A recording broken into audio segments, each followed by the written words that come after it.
Hello everybody, good morning to you all.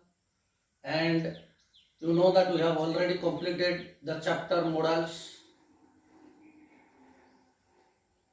Each and every modal has been used individually, but let us today sum up what they express about, because some modals are there, they express the same meaning or they express the same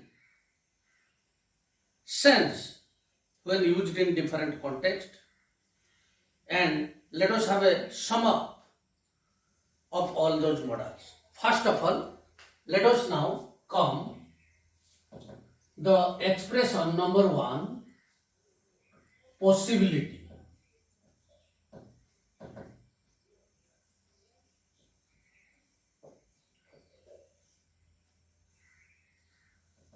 As we have already learned that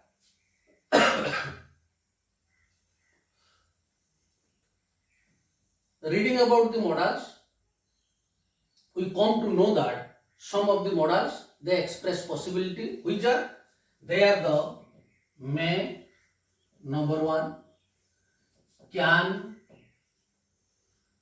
might. So these three modals express possibility, but may is mostly used to express possibility. Can is used but in a less way, and normally we never speak using might when we want to express possibility. Anyway, these three can be expressed or these three can be used in case of the expression of possibility. Then comes determination. Number two, it is determination.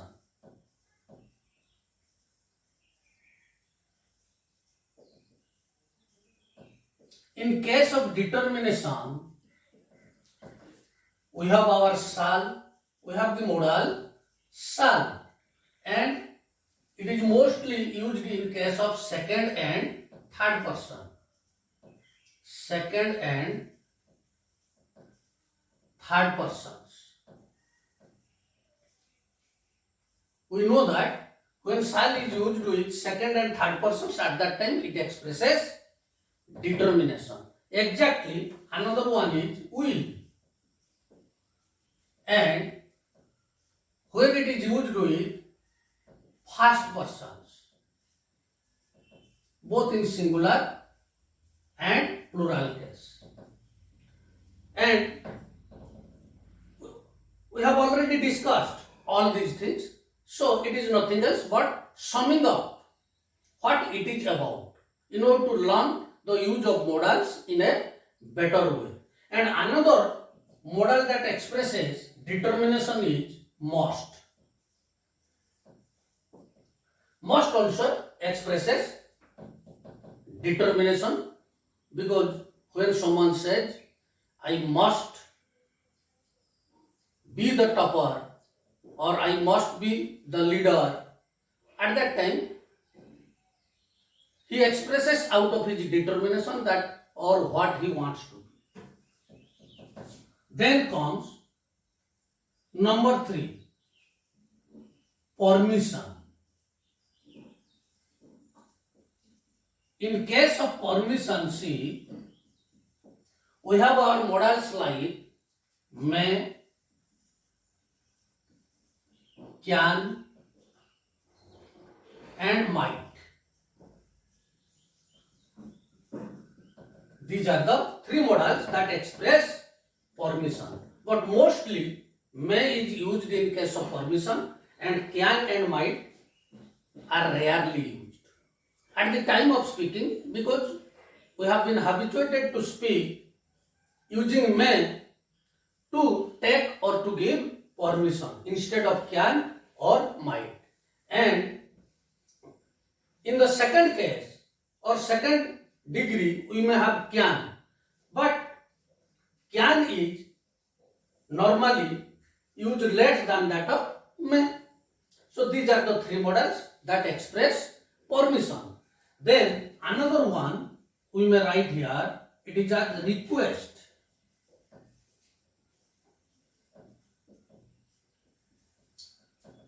And we have read that shall is used to request by adding please the adverb. By adding the adverb please. Shall I give you a cup of tea? Shall I close the door please? Then will. Will is also used. It is for making questions or something requests. So, you know that will is normally not used in the question forms. When used with first persons I and we. But in case of second and third persons, we can use will and we can have the request. We may say, will I take your pen please? Or will we, not will I or will we, but yes, will you give me your pen please? Or something like that. Or will you help me a little? And instead, yes, request shall and will. Apart from these, we have other modals. Could, we know that it expresses the extreme polite request. Actually, at the time of speaking or in our day-to-day expression or in colloquial language, we never use could. Though it expresses, it has its own use. We should learn it, though we don't use it. And another one which is mostly used, that is would. Would is mostly used in the expression of request. So, these are the four modals that express request. Then, even another one is also there. No. Sometimes we can use also might, but it is hardly used by anybody else or hardly spoken. Even in written form, we don't find using might as request, though it expresses. Or we can use it in case of request. Then comes number 5, it is advice. In case of advice, generally we use the modals as should. It is the common use. Generally, people are habituated to use should, or it is both in spoken form as well as in written form. It is mostly used expressing advice, giving advice or taking advice. Then after should, another one is ought to. Ought to can also give the advice because there is little difference between the meaning of these modals should and ought to. So these are the two modals that express advice. Then comes after advice, what it is? It is the obligation.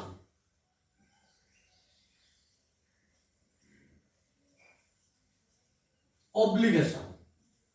We generally express obligation by using the modals such as should, ought to,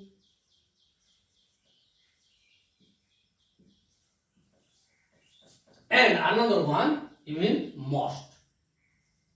See, these are the three modals, they express obligation. But we should learn there is a little difference. Should expresses only obligation, simply obligation. Anywhere else we can use should. But ought to expresses moral obligation. Moral obligation. See the difference. Only a little difference is there. Moral obligation. And the modal must expresses what it is? Strong moral obligation. Strong moral obligation. See, this is the difference and nothing else. So these are most of the, we have found here most of the modals and their expression. Sometimes we find the analogy among the modals that express the same thing. So that is why we have just summed up all these things, and I think you must have been clear about all these things, and our chapter is over. We shall shift to another chapter in the next class, in the next video clip. And this is all for you. Thank you all. Stay home, stay safe.